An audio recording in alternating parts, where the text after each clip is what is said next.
In the quiet of an evening in Jerusalem, as the wind brushed against the columns of the palace and the city settled after a long day, King David walked alone across the rooftop.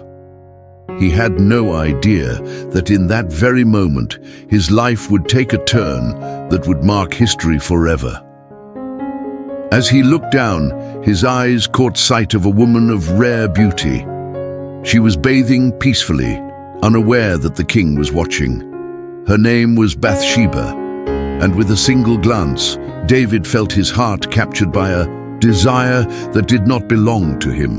Driven by that sudden passion, he sent for her. Even knowing she was the wife of Uriah, one of the most noble and loyal soldiers in his army, David gave in to impulse.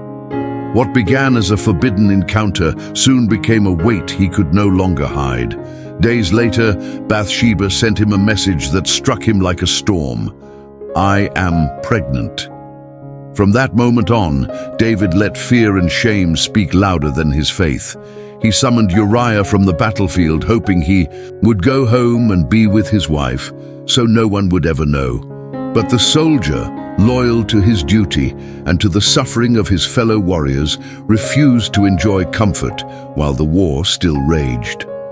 He slept at the palace door, keeping his honor intact before God and the king.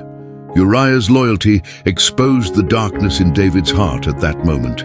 And instead of repenting, the king took an even deeper step into sin.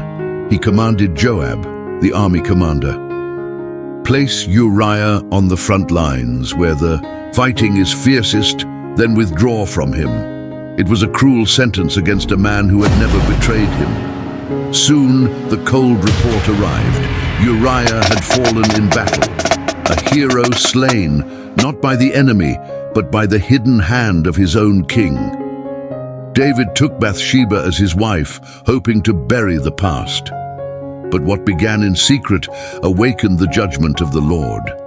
The prophet Nathan then stood before him and told a story that cut deeply into the king's heart. With a few words, Nathan revealed that the sin had a name, Uriah. It had a face, Bathsheba. It had consequences no throne could hide.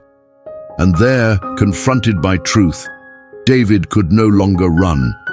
His heart broke in deep repentance as he recognized the weight of each choice he had made. The child born from that troubled union did not survive. Pain visited David's house, yet even then, in the ashes of remorse, God poured out mercy. From the same union that began in sin, the Lord raised Solomon, one of the greatest kings Israel would ever know. A story that began with forbidden desire and death ended with redemption, purpose, and hope, reminding every generation that sin carries a heavy price, but the grace of God always has the final word.